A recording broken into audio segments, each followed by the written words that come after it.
Bienvenidos a una emisión más de Extracto, el programa para todos los interesados en temas sobre ciencia, tecnología y cultura.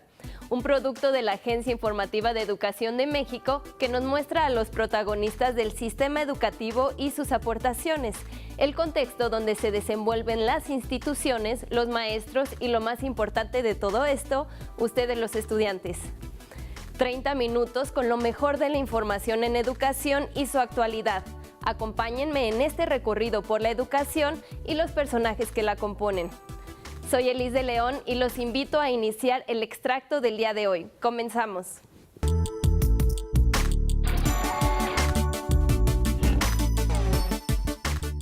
Nuevamente queremos abrir el programa de esta noche con información sobre el foro número 19 del Acuerdo Nacional para el Bienestar de la Educación.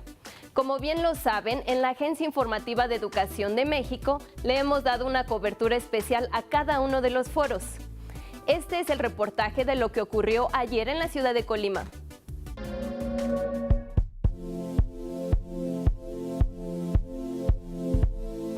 Con solo 10 municipios, Colima es el estado menos poblado en el país. Sin embargo, no significa que sea una entidad menos propositiva. Ello quedó de manifiesto durante el 19º Foro de Consulta Participativa para el Acuerdo Nacional sobre la Educación, convocado por el próximo gobierno federal. Alrededor de 600 diferentes iniciativas para mejorar el sistema educativo mexicano fueron presentadas ayer en la Universidad de Colima por estudiantes, profesores, padres de familia, académicos y directivos escolares. Una de las principales demandas del magisterio colimense se centró en su interés por la óptima gestión y distribución de los recursos económicos en las escuelas de todos los niveles educativos, con el propósito de que su aplicación rinda frutos en el aprendizaje de niñas, niños y jóvenes. Nosotros hicimos la propuesta más que nada sobre enfocar todos los recursos que se tienen para la educación y destinarlos no únicamente a cuestiones para mejorar la infraestructura de las escuelas, sino también encauzarlas para tener algún acervo bibliográfico, contar con plataformas digitales que los alumnos puedan acceder a ellas para facilitar la enseñanza-aprendizaje. También mencionamos con respecto a esos recursos que se destinen a profesores y a estudiantes, pero más que nada a profesores para que realicen también movilidades académicas. Esteban Moctezuma Barragán, propuesto como el próximo secretario de Educación Pública, destacó: escuelas, aquí se dijo por parte de Mercedes Casián, que reciban directamente el recurso de la Secretaría de Educación Pública y que se dediquen a administrar su propio plantel. Con sus monumentos históricos como el Palacio de Gobierno y su catedral de estilo neoclásico, la capital colimense albergó a cerca de 1,500 asistentes a este foro, en el que destacaron propuestas enfocadas a atender la primera infancia, pues existe evidencia científica de que en los primeros 5 años de vida, la neuroplasticidad cerebral, que es la base del aprendizaje y la memoria, alcanza su máxima expresión y contribuye al máximo desarrollo de las niñas y los niños. Es de vital importancia garantizar en esta etapa la estimulación temprana, la nutrición adecuada, la actividad física, la educación de calidad y un ambiente de amor entre los que los rodean. Es necesario continuar con la promoción de la lactancia materna exclusiva hasta los 6 meses, con lo cual favoreceremos el mejor desarrollo del cerebro. Debemos evitar el maltrato infantil, que es una influencia negativa que tiende a afectar el neurodesarrollo normal. En ello coincidió Esteban Moctezuma Barragán al resaltar el manejo afectivo en la educación, al asegurar que debe aplicarse en todo el sector.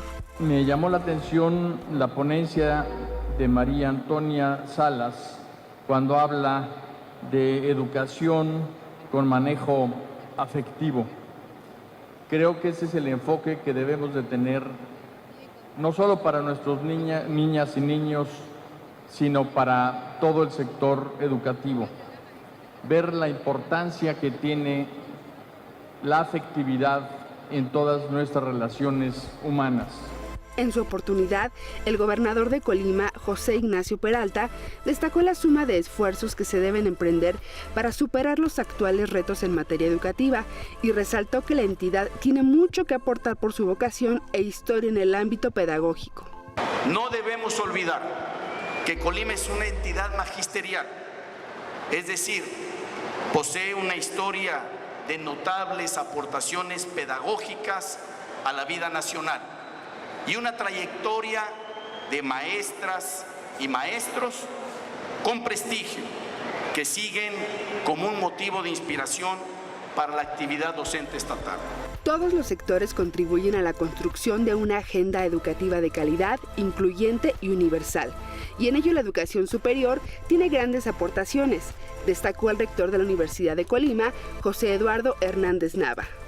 Debemos enfatizar que la educación y principalmente la educación superior de calidad, equidad e inclusión es la llave maestra que abre las puertas a una sociedad moderna, plural y sobre todo más equitativa. Estoy convencido que esta es la ruta para construir una estrategia de desarrollo nacional con democracia y justicia social.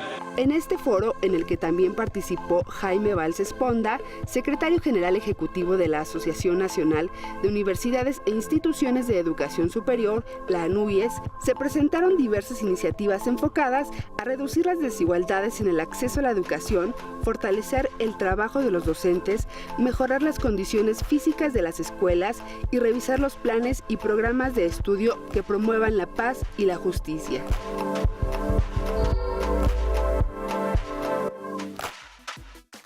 Una de las astrofísicas más importantes de la historia es Jocelyn Bell, ya que sus descubrimientos han sido de gran aportación para la ciencia, cosa que le ha valido acumular una infinidad de premios que han representado también muchas ganancias económicas. Los invito a conocer un poco más de ella en nuestro siguiente reportaje. En 1974, la Real Academia de la Ciencia sueca otorgó el Premio Nobel de Física a los científicos Anthony Hewish y Martin Ryle por el descubrimiento de los púlsares, estrellas que emiten rápidos y regulares impulsos de radio. Sin embargo, ignoró la contribución de la alumna de Ryle, Jocelyn Bell, quien detectó y analizó correctamente los primeros registros mientras ayudaba a construir un radiotelescopio para el estudio de cuásares. Well, it was very unexpected. And your first thought is there's something wrong. You must check that it's not, maybe you have some wires crossed or something like that. So you do all the checks and there's no fault. So what is it? It's very, very puzzling. And it takes a long time because it's so new and so puzzling.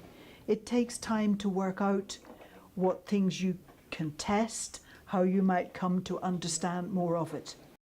Un descubrimiento que marcó el rumbo de la investigación en astronomía, pues sus particulares características, como la de concentrar una gran cantidad de masa en un volumen pequeño, convierte a las estrellas de neutrones en laboratorios naturales para muchas ramas de la física fundamental, y sus característicos destellos podrían convertirlas en los faros guías de los próximos viajeros espaciales. Distant future, it will be of help to us when we come to travel in spaceships through the galaxy. Then we will need the pulsars. You know, they are like lighthouses. They swing a beam around the sky and you see pulse, pulse, pulse. So we're here, like a ship finding where it is with a lighthouse and a lighthouse, each different. The pulsars are each like lighthouses and each one is special. La historia la ha reivindicado, acumulando hasta la fecha más del triple de la cantidad económica que ofrece el Nobel en otros premios, y una numerosa cantidad de reconocimientos, entre los que destacan la medalla Herschel de la Sociedad Astronómica Real, la medalla Michelson del Instituto Franklin y el Hansky Lectureship del Observatorio Radioastronómico Nacional. Y el más reciente e importante, el premio Breakthrough en Física Fundamental, dotado de $3 millones. I was totally surprised when I got the phone call from a colleague in the United States telling me I had won this Breakthrough Prize with $3 million.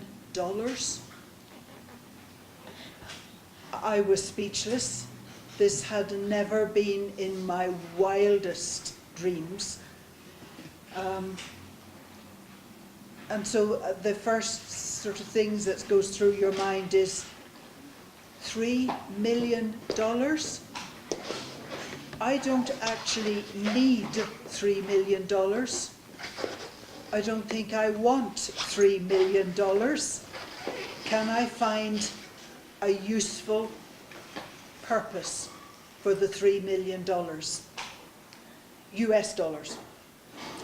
And I spoke with the Institute of Physics, which is the professional body for physicists in Britain.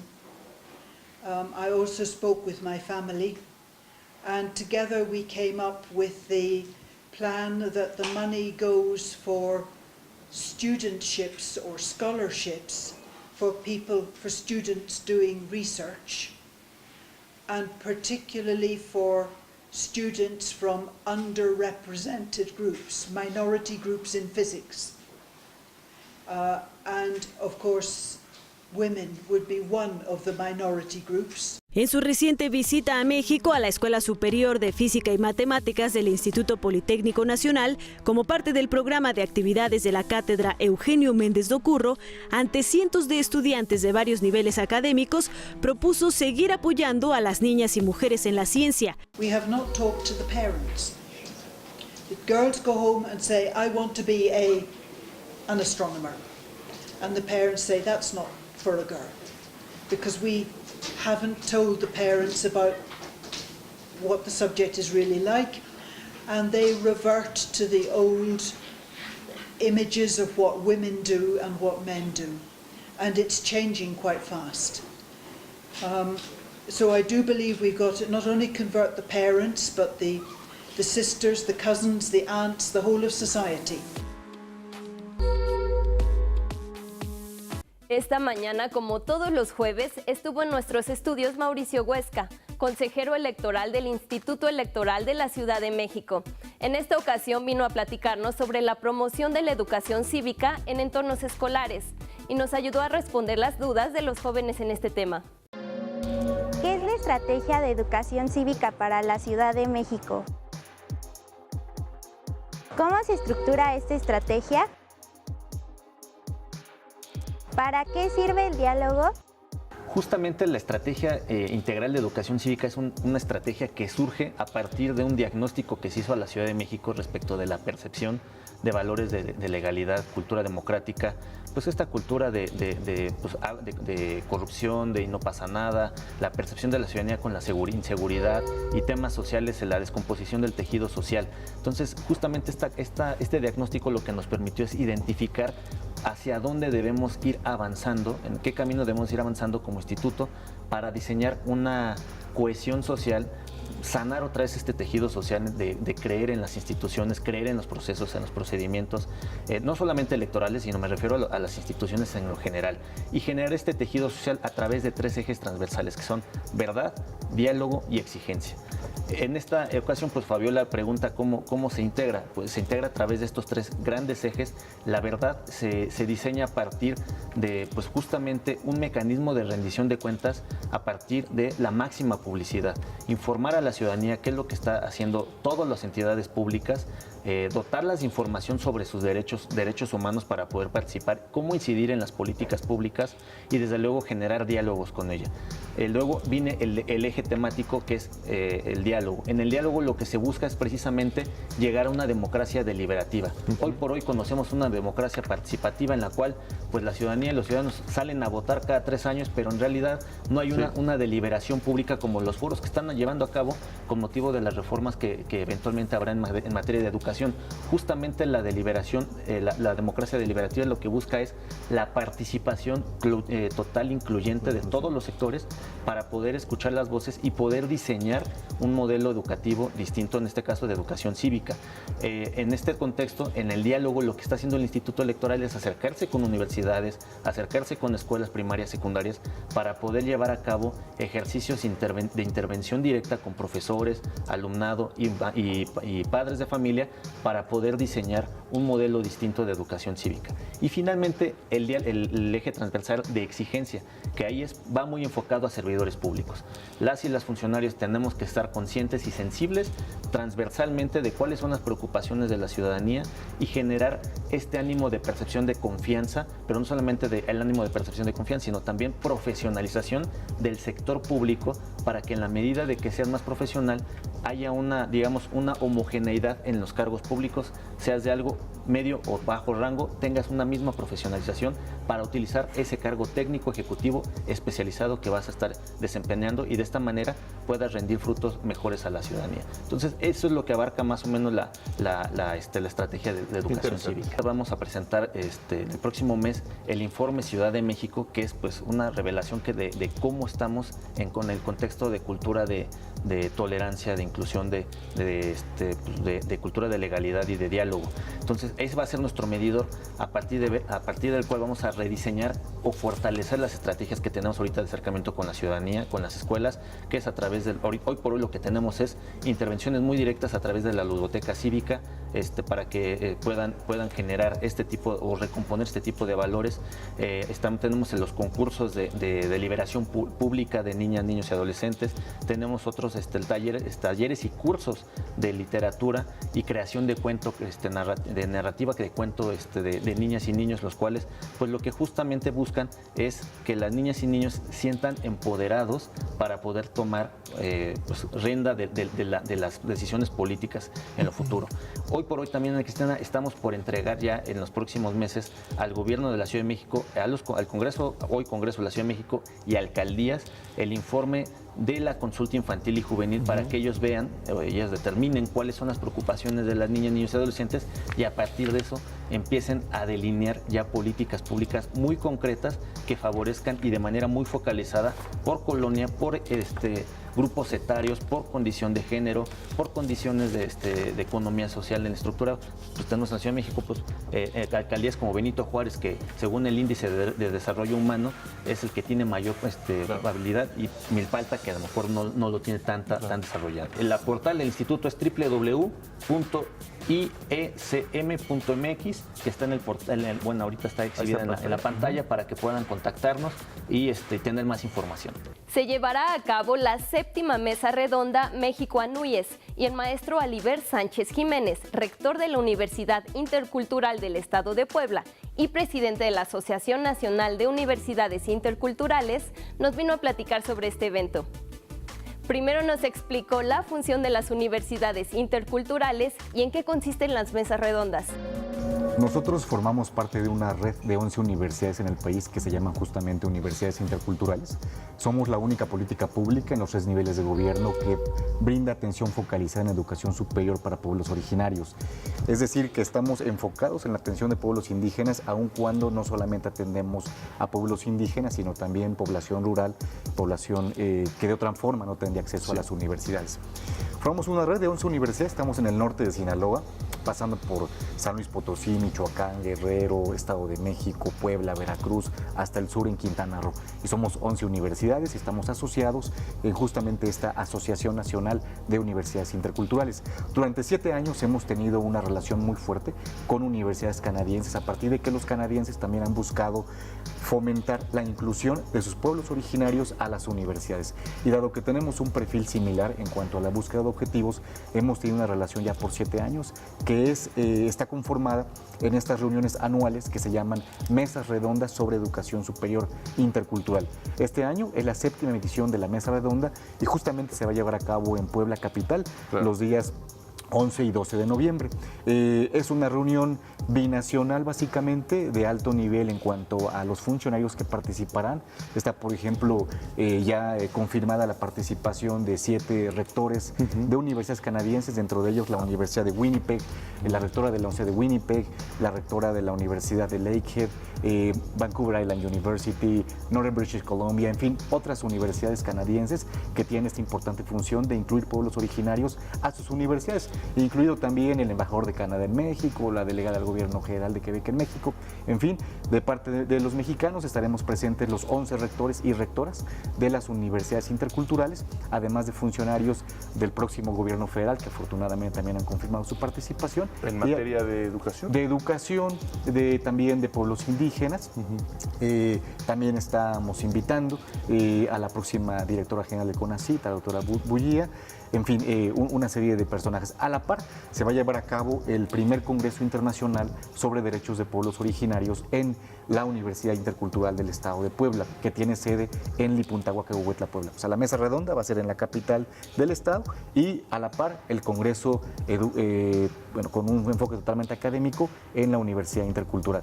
Ahí están confirmadas ya más de 200 ponencias de jóvenes investigadores, de investigadores ya muy consolidados, de países como Canadá, México, Perú, Estados Unidos, España, en fin, de otras partes del mundo, que vamos a hablar en el Congreso sobre justamente el problema del acceso a la justicia en varias temáticas, ¿no? Por ejemplo, a la educación, a los derechos lingüísticos, a la salud, a la autodeterminación, al desarrollo, etcétera. Todo tiene el objetivo de promover la discusión libre sobre la problemática del acceso de nosotros, los pueblos originarios, a nuestros plenos derechos. Después nos platicó qué experiencias les ha dejado organizar estas mesas a lo largo de sus ediciones anteriores. Nos parece muy interesante que los canadienses, por ejemplo, y otros países del mundo estén volteando a ver el modelo intercultural de México. Yo les quiero decir que nosotros llevamos la vanguardia en América Latina sobre temas de educación superior intercultural, porque nuestro enfoque no es un enfoque, digamos, reduccionista, no es un enfoque indigenista, no es un enfoque de gueto. Nosotros no buscamos encasillar a los pueblos originarios en un rincón o en una cierta idea, sino que más bien la propuesta de las universidades interculturales es una propuesta intercultural. O sea, que nos conozcamos nuestras raíces, que las apreciemos, pero que también podamos entender plenamente el enfoque de la ciencia, pues digamos, occidental, ¿no? Entonces, las universidades interculturales tienen esta doble visión del conocimiento de los pueblos originarios, además del conocimiento también de la ciencia pues occidental, y a partir de ello los canadienses, fue el interés más bien de ellos de voltear hacia México y tener la relación con nosotros. Hemos aprendido mutuamente, ellos tienen otra política de inclusión de sus pueblos originarios que también nos parece pues muy interesante, y sobre todo que Canadá ha tenido durante los últimos años una política que le llaman de reconciliación con sus pueblos,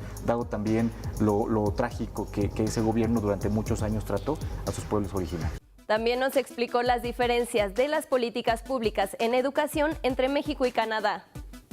Parece que hay muchas cosas que podríamos aplicar en el país. En este país sigue habiendo una discriminación muy fuerte hacia la inclusión de pueblos originarios a las universidades. Nosotros somos una política que está enfocada en eso, pero, por ejemplo, las universidades convencionales, y por convencionales me refiero al resto de las universidades, aplican una política públicas, aplican una política igualitarista de ingreso, que se basa básicamente en un examen que no tiene en cuenta las diferencias de formación de los actores que quieren incorporarse. Entonces, honestamente lo que sucede es que muchos jóvenes de pueblos originarios pues quedan fuera del acceso a las universidades, y eso ha provocado que nosotros, los pueblos originarios, no tengamos todavía un número suficiente de profesionistas. Un dato que no es mío, es del INE, de este Instituto Nacional de Evaluación Educativa, dice que, por ejemplo, que en una población de 24 a 64 años hay solamente un 4% que tienen licenciatura hablantes de lenguas originarias, en contraposición con un 19% de la población abierta. Finalmente nos platicó sobre el primer Congreso Internacional sobre los Derechos de los Pueblos Originarios, que se llevará a cabo simultáneamente con las actividades de las mesas redondas México-ANUYES. Vamos a tener, como decíamos hace un momento, más de 200 ponencias de investigadores, pero también de activistas. O sea, va a haber gente ahí que va a exponer casos muy interesantes donde los pueblos originarios han ejercido, a través de las instancias correspondientes, la búsqueda por acceder al pleno derecho en sus territorios. Por ejemplo, en algunas comunidades donde los pueblos originarios han interpuesto incluso amparos, en fin, toda una situación legal para buscar que el recurso que llega al municipio no se disponga exactamente en el municipio, sino que la propia comunidad indígena determine qué tipo de de actividades tienen que beneficiarse, pues, ¿no? Es el caso, por ejemplo, de la comunidad de San Pablito en Pahuatlán, donde ellos ganaron un juicio con las autoridades federales para que determinen ellos a dónde quieren que se apliquen las obras, por decir, ¿no? Es un caso que se va a presentar, pero así hay muchos otros que han participado. Yo quiero mencionar que el Congreso también tiene la importante función de discutir sobre el tema del pluralismo jurídico, que en este país, bueno, se aplica básicamente el derecho romano y dispositivista, pero que también los pueblos originarios tienen usos y costumbres en cuanto a la aplicación del derecho que en muchos casos son más eficientes que el propio ejercicio del derecho romano y dispositivista, ¿no? Hay múltiples ejemplos y también, bueno, este sentido y la necesidad de acceder a la autodeterminación en cuanto al ejercicio de estos sistemas jurídicos que existen en el país. Pues muy interesante eso que comenta, seguramente se hablará de forma... En la página de la universidad. Favor, muy importante. Bueno, pueden encontrar todos los datos en la página www.uiep, es U de Universidad, I de Intercultural, el Estudio de Puebla, .edu.mx, ahí pueden tener toda la información sobre el programa y demás. Con esto despedimos una emisión más de Extracto, que tuvo un interesante compendio de la información educativa en temas de ciencia, tecnología y cultura. Les invito a que sigan nuestra programación con los distintos espacios que preparamos toda la semana para ustedes. No se pierdan de lunes a viernes la revista de información educativa de la mano de Ana Cristina Olvera y Omar Cepeda, de 9 a 10:30 de la mañana en Interfaz. Y a las 9 de la noche sintonicen EduByte con mi compañero Enrique Lascano, quien nos traerá lo más relevante en la agenda educativa. Y cierra el día con este programa de nombre Extracto. Les recuerdo que pueden seguirnos en las redes sociales. Soy Elis de León y en nombre de todos los involucrados para hacer posible este programa, muchas gracias por su atención.